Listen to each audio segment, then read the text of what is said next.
Hallelujah. आज का वचन जो है भजन संहिता 8। आज हम इन वचनों के द्वारा हम जानेंगे, हम देखेंगे कि परमेश्वर क्या है। क्या हम परमेश्वर को जानते हैं? हमारी नज़र में परमेश्वर क्या है और हमारी नज़र में हम क्या है। एक कंपैरिजन हम करके देखेंगे, क्योंकि जो तीसरा वचन है जो कहता है, जब मैं आकाश को, जो तेरे हाथों का कार्य है, तो परमेश्वर ने क्या जिन चीज़ों की निर्मित की है, उन चीज़ों को जब हम देखते हैं, और मनुष्य क्या है। 14 वचन क्या कहता है कि उन सारे उन चीज़ों को, चांद तारे और सूरज को जब हम देखते हैं, आकाश में जब हम देखते हैं, तो हम उस परमेश्वर को किस तरह जानते हैं। और फिर दाऊद कहता है कि चौथे वचन में कि मनुष्य क्या है कि तू उसको स्मरण रखे। मतलब परमेश्वर इतना महान है, उसने इतने महान चीज़ों को अपने हाथों से बनाया है, लेकिन वो कहता है कि तू हमें क्यों याद रखेगा, हमारा स्मरण क्यों करेगा, हम क्या है तेरे नज़रों में। तो आज हम देखेंगे कि परमेश्वर ने इन सारी चीज़ों को जो उसने हमारे लिए तैयार की है। और पहला वचन क्या कहता है, हे प्रभु तेरा नाम सारी पृथ्वी पर क्या ही प्रतापमय है, तूने अपना वैभव स्वर्ग पर दिखाया है। स्वर्ग पर उसने अपना वैभव दिखाया है। तू अपने बैरियों के कारण बच्चों और दूध पियो के द्वारा सामर्थ की नींव डाली है, ताकि तू शत्रुओं और पलटा लेने वालों को रोक रखे। तो यहाँ पर हम देखते हैं कि परमेश्वर जो है दूध पियो बच्चों के द्वारा सामर्थ की नींव डालता है। परमेश्वर को बड़े और सामर्थ्यशाली लोगों की जरूरत नहीं है। परमेश्वर किन लोगों को चुनता है? बच्चों को चुनता है, उसकी सामर्थ की नींव डालने के लिए। उसका सामर्थ्य अगर उसे दिखाना है तो वो बलवानों के द्वारा नहीं दिखाता। उसे बलवानों की जरूरत नहीं है, उसे निर्बल और दुर्बल लोग जो है और जो बच्चे हैं उनकी जरूरत है। तभी हम देखते हैं कि दाऊद जो एक बच्चा था, वो गोलियत को मार सका। क्यों मार सका? क्योंकि परमेश्वर उसके साथ था। उन इजराइलियों को जो गोलियत को डर रहे थे, उन फलिश्तियों को जो इजराइलियों को डरा रहे थे गोलियत की वजह से, लेकिन जब दाऊद वहां पर गया, उस छावनी में गया अपने भाइयों को देखने के लिए, तो दाऊद के भाई खुद उसके कहने लगे, तू यहाँ पर क्या कर रहा है? तुझे तो जंगल में भेड़ बकरियों के यहाँ होना चाहिए, तू यहाँ पर क्या कर रहा है? मतलब तेरा यहाँ पर कोई काम नहीं है। लेकिन वही दाऊद जो है वो कहता है, मैं इस गोलियत को दिखाऊंगा। इसने जो परमेश्वर के सेना को ललकारा है। तो दाऊद जब गोलियत के सामने गया तो उसमें सामर्थ्य परमेश्वर के द्वारा जो आई, उसके द्वारा ही गोलियत को मार सका। क्या दाऊद में उतनी ताकत थी? लेकिन परमेश्वर ने दिखा दिया उन फलिश्तियों को कि जिस गोलियत पर तुम इतना घमंड करते हो, जिस गोलियत को तुमने सामने खड़ा करके इजराइलियों को डरा के रखा है, एक बच्चा मेरे लिए काफी है। ये परमेश्वर ने दिखा दिया है उस दाऊद के वक्त। और दाऊद क्या कहता है, मैंने सिंह को मारा है, मैंने भालू को मारा है। दाऊद को इतना कॉन्फिडेंस था कि ये गोलियत कुछ भी नहीं है। अगर परमेश्वर मेरे साथ तब था तो परमेश्वर आज भी मेरे साथ है।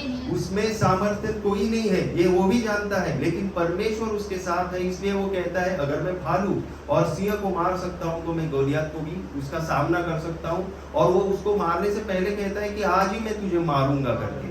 तो ये सामर्थ जो है वो परमेश्वर अपने बच्चों पे, जो दुर्बल है, जो निर्बल है, उनमें उनके द्वारा वो दिखाता है कि मुझे बलवानों की जरूरत नहीं है, मुझे ज्ञानवानों की जरूरत नहीं है। मैं मूर्खों को इसलिए चुनता हूँ ताकि मेरी बुद्धि, मेरी ज्ञान मैं उनमें डालूं और मैं ज्ञान वालों को लज्जित करूं। तो आज अगर हम भी किसी परिस्थिति में है, अगर आज हम किसी कमियों में है, अगर आज हम दुर्बल है, तो प्रभु हमारे द्वारा अपनी सामर्थ को दिखाएगा। अगर आज हम कंगाल है तो प्रभु हमें धनवान करके दिखा देगा। अगर आज हमारे पास अच्छी नौकरी नहीं है तो प्रभु हमें अच्छी नौकरी देकर दिखाएगा। अगर आज हमारे पास प्रमोशन की कमी है, हमारा प्रमोशन नहीं हो रहा है, हम कोशिश कर रहे हैं, प्रभु हमारे द्वारा उस प्रमोशन को दिलाकर दिखाएगा कि इसमें अगर कुछ नहीं था, अब सब लोग इस पर हंस रहे थे, लेकिन प्रमोशन हमारा ही होगा, अच्छी नौकरियां हमें ही मिलेगी, अच्छी चीजें ईश्वर दिखाना चाहता है कि जो इनके पास नहीं था, जिन बातों की कमी इनके पास थी वो मैंने इनको दी है। जैसे आगे हम देखते हैं कि जब मैं आकाश को जो तेरे हाथों का कार्य है और चंद्रमा और तारंगों को देखते हैं, हम जब समुद्र को देखते हैं, हम जब इन सारी सृष्टि को जब हम देखते हैं, मैं एक बार जब पढ़ रहा था तभी मैं यही सोच रहा था कि परमेश्वर अकेले किस तरह इस पृथ्वी को संभालता है।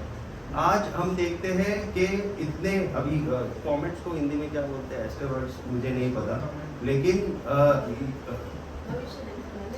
नहीं कॉमेट्स नहीं, एस्टेरॉइड्स स्पेस मध्ये असतात, स्पेस में जो रहती है धूमकेतु। तो ये जो सारी बातें हैं, ये किस तरह परमेश्वर संभालता है। अगर हम दो हमारे तारंगण जो भी, तो एक दूसरे को वो आपस में टकराते नहीं है। तो सोचो हजारों करोड़ों ऐसी गैलेक्सीज है जिसको परमेश्वर संभालता है। हम दोनों हाथों से ये इस माइक को अगर मैं पकड़ूं और एक और माइक को पकड़ूं तो मैं तीसरा माइक नहीं पकड़ सकता हूं, लेकिन परमेश्वर इस पृथ्वी को चला रहा है। करोड़ों पेड़ है, करोड़ों पहाड़ है, और परमेश्वर का वचन कहता है कि पक्षियों तक को वो भूखा नहीं रहने देता। मतलब कितने तो पक्षी है जो जिस पर परमेश्वर का ध्यान है, कितने तो ऐसे पक्षी है जिसको परमेश्वर खिलाता है। अब कोई भी पक्षी भूखा नहीं रहता। तो मैं यही सोच रहा था कि ऐसा परमेश्वर हम पर हमारा स्मरण करता है। आगे वचन क्या कहता है, तो फिर मनुष्य क्या है कि तू उसका स्मरण रखे, और आदमी क्या है कि तू उसकी सुधि ले। हम क्या है, हमारी हैसियत क्या है उस परमेश्वर के सामने जिसने इस पृथ्वी को बनाया है, जिसने आकाश को बनाया है, वो भी अपने वैभव से उसने सजा कर रखा है, और वो परमेश्वर हमें स्मरण करता है। मतलब ये कितनी बड़ी बात है कि सोचो एक किसी देश का या किसी भी राज्य का कोई प्रधानमंत्री हो, वो किसी एक सिटीजन का नाम अगर जानते तो उसको कितनी बड़ी बात होगी कि मेरा प्रधानमंत्री मेरे नाम को जानता है।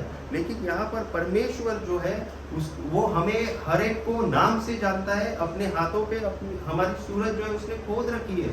मतलब ये ऐसा परमेश्वर है वो जो हमसे कितना प्रेम करता है। और दाऊद कहता है कि हम क्या है, हम इस लायक नहीं है, फिर भी तू हमारी सुधि लेता है और तू हमें स्मरण करता है, क्योंकि जब हम उसे पुकारते हैं वो हमारी प्रार्थनाओं को सुनता है।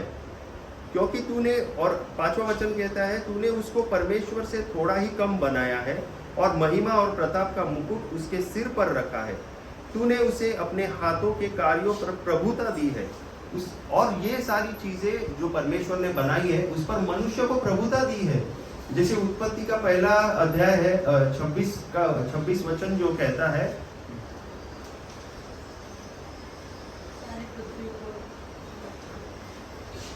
जब आदम को बनाया था परमेश्वर ने,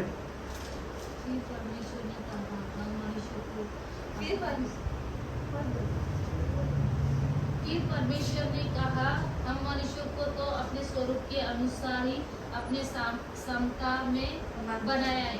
वो समुद्र की मछली और आकाश की पक्षियों को, घेरूले पक्षियों को और सारी पृथ्वी पर सब रेंगने वाले जंतुओं पर जो पृथ्वी पर रोंगते अधिकार रखे। हालेलुया।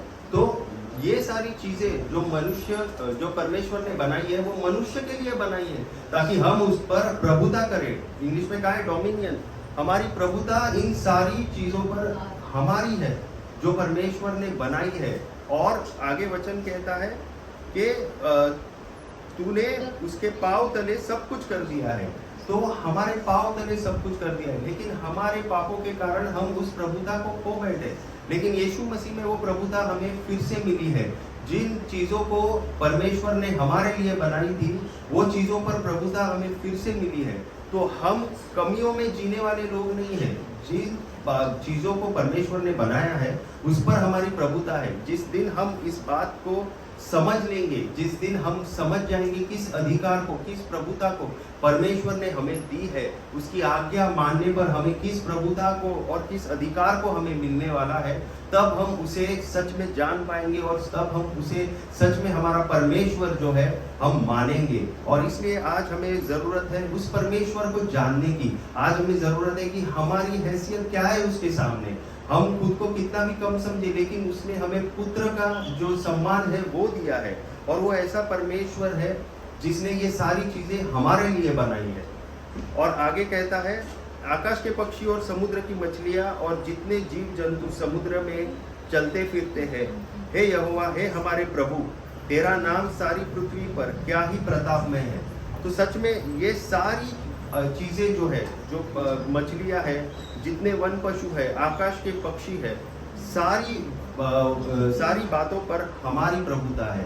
और इसलिए प्रभु इसलिए कहता है, हे यहोवा, हे हमारे प्रभु, तेरा नाम सारी पृथ्वी पर क्या ही प्रतापमय है, क्योंकि वो प्रतापशाली परमेश्वर है जिसने इन सारी बातों को बनाया और हमें उन सारी चीजों पर प्रभुता दी है। उसने हमें चुना है, हमारी कमियों में हमें चुना है, हमारी निर्बलता, हमारी दुर्बलता में हमें चुना है। हमें क्यों चुना है, हमारी परिस्थिति और हमारी परेशानियां आज क्यों है, वो इसलिए है ताकि वो दिखा सके हमारे द्वारा उसकी सामर्थ्य जो है। जो लोग हमारे आसपास के लोग समझते हैं कि हम इसी परेशानी में रहेंगे, हम इसी प्रॉब्लम्स में रहेंगे, हम इसी कंगाली में रहेंगे, तो वो जो उनकी सोच है, उस सोच को जो है परमेश्वर जब हमारी जिंदगियों को बदलेगा, तो वो जान लेंगे कि जिस परमेश्वर पर इन्होंने भरोसा रखा है, जिस परमेश्वर पर इन्होंने विश्वास रखा है, उस परमेश्वर ने इनकी प्रार्थना सुनी और इनका जीवन जो है वह पूरी तरह से बदल दिया है। तो सच में आज हम इस वचन के द्वारा उस परमेश्वर को जाने, परमेश्वर से आज हम वो प्रार्थना करेंगे, प्रभु तू सच में तेरी पहचान हमें करा, कि जब हम इस आकाश को, इस चांद को और इस सूरज को, इन तारों को जब हम देखते हैं, तो क्या हम सच में तुझे पहचान पाते हैं? क्या हम सच में तेरी जो सामर्थ्य है उसे जान पाते हैं क्या? और सच में हम उसके नजरों में क्या है, वो हम जिस दिन जानेंगे, हम सारी बातों पर प्रभुता करना सीख जाएंगे, क्योंकि इन सारी बातों को उसने हमारे लिए ही बनाया है ताकि हम उन पर प्रभुता करें। ये वचन आपके जीवन में आशीष का कारण हो और आपको प्रभुता में ले आए। आमीन।